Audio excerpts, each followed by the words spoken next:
Hey all, I'm Adarsh Rai. I'm over here to present this wonderful series in front of you, Master the Topic.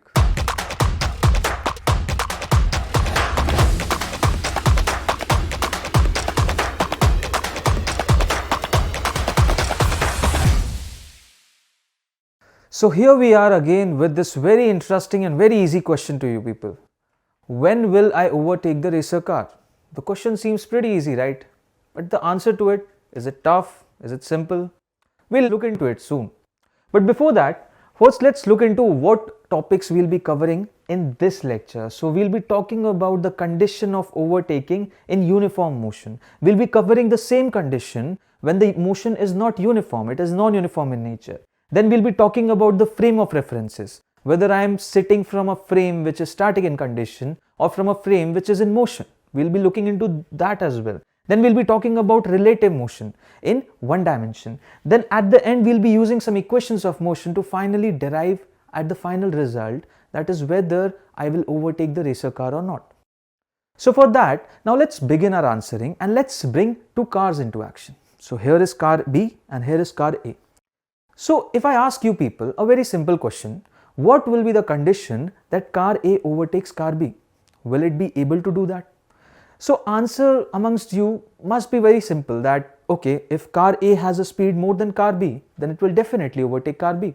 That's pretty easy, right? And I suppose many amongst you must be thinking the same way. But there is a complexity in it. What if cars have an acceleration including? What if their acceleration are along the direction of their motion or opposite to that? Then what can be the conditions with it? Will the condition remain same, that car A should have a velocity more than car B and then it will surely overtake car B?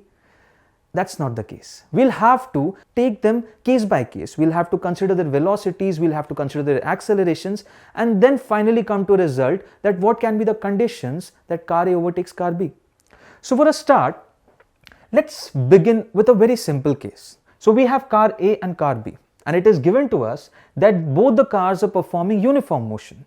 Along with that, it is also given that velocity of car A is greater than velocity of car B. So it has been provided that it is uniform motion, that means there is no element of acceleration in it. That means if car A begins its motion along with car B, finally after some time car A will definitely overtake car B. That's pretty simple, right?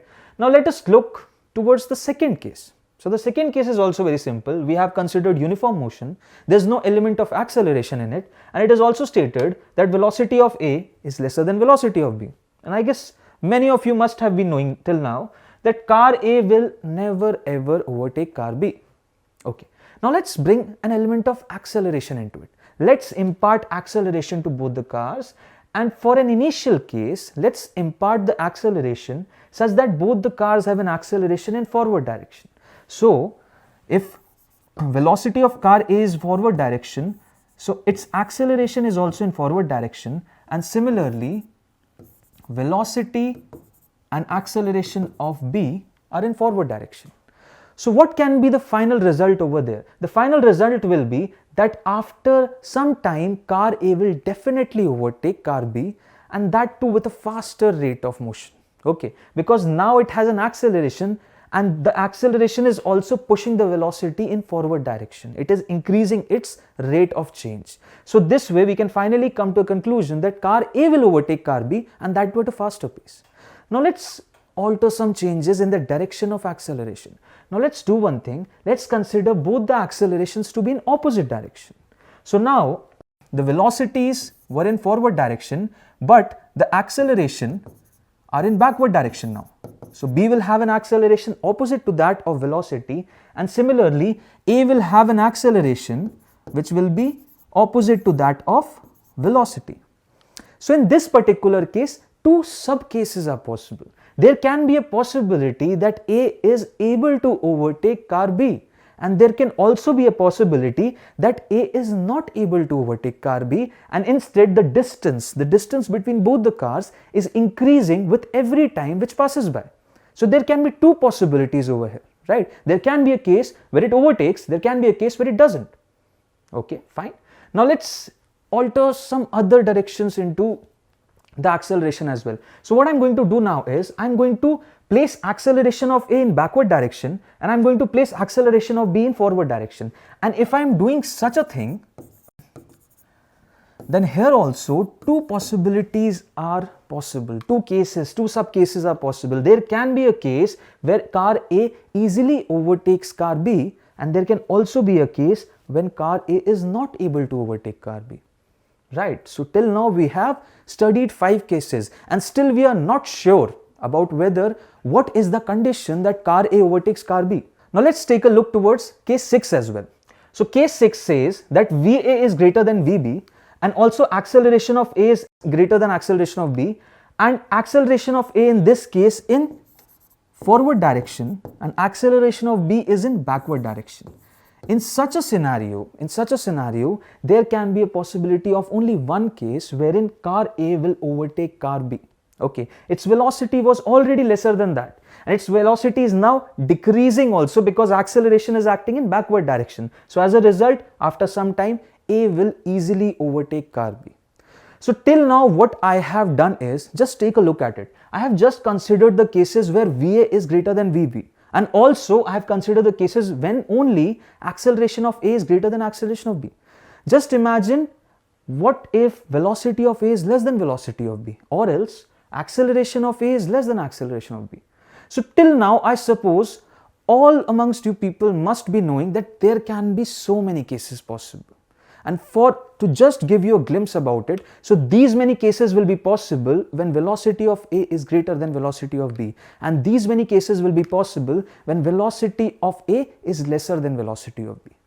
So can you remember these many cases? When a question is coming in the exam asking you whether car A will overtake car B or not, will you be easily remembering any of the cases? Okay, so that was case 12 and the answer is this. You cannot, surely you cannot. That is too much. So what is the solution to it? We now know the problem. We cannot remember so many cases and we need to understand what is the condition such that car A overtakes car B. So what is the solution to it? The solution to it is very simple. It is relative motion. We will have to use the concepts of relative motion and finally decode the condition which will be required such that we can claim whether car A will overtake car B or not. Whether the condition is uniform, be it non-uniform. Whatever be the case, we can finally claim. So how to use relative motion in it?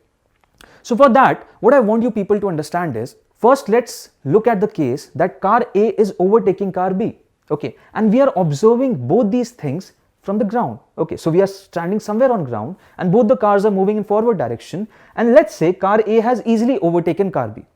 And it has an acceleration, it has a velocity. Similarly, B has an acceleration, B has a velocity. And now I want to finally relate their acceleration and velocity in such a manner and create a condition such that I can say that A will overtake car B or not. So what I'm going to do is, I'm going to use relative motion, and for that what I'll do, I'll just place myself in car B. Okay, I'll be using the frame of reference of car B. I'll be sitting in car B and then observing car A. And if in doing so, what happens is, whenever I use relative motion and place myself in some other's frame, I consider that frame to be at rest and impart my velocity to the other frame.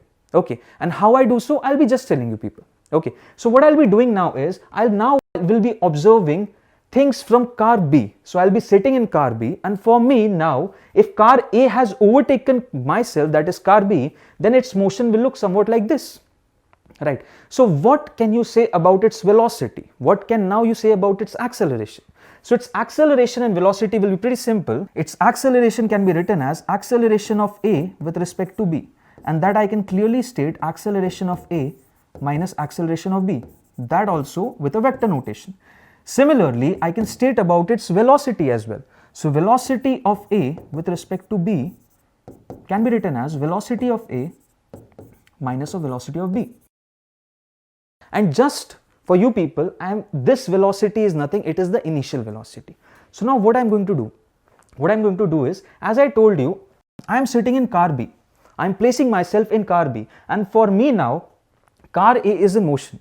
So car A must have displaced this much distance, and then only I can finally claim that car A has overtaken car B, right? So what will be the displacement of car A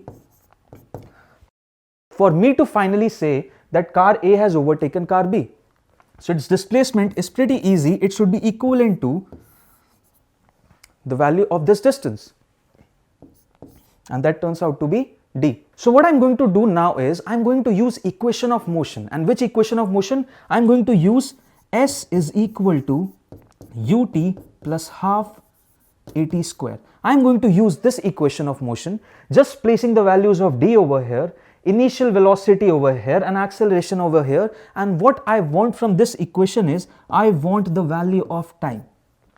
And if, mind my terms very clearly, and if time turns out to be a real value, finally you arrive over here with a quadratic equation of time. So you'll be getting two values, and if the values of time are real, then you can finally claim that yes, car A will overtake car B after some time, and the value which you will get over there will be actually the value of time after the overtaking has been performed.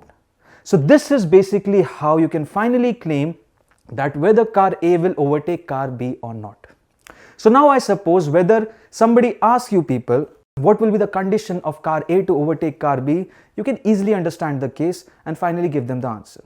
So this was the conceptual knowledge about how relative motion can be used and can tell us the answers about questions based on overtaking. But if you want to practice more such questions about overtaking, about relative motion, or about one dimension or two dimension, you can download our app Extra Marks, the learning app, from the link provided in the description box. What are its key features? You can download this app and practice unlimited amount of questions based on whichever topic you like. You can use the filters of your class, you can use the filters of your subject, your topics, and you can practice unlimited amount of question. On the other hand, you can do one thing as well. You can just create your own tests. You can create your own tests based on your weak areas, weak topics, weak subjects. So that's a feature which actually is distinguishing in nature. Okay, you can also practice trending tests which all of the students are giving and know your level where you stand. So don't stay at rest, accelerate your preparation. This was all. Thank you.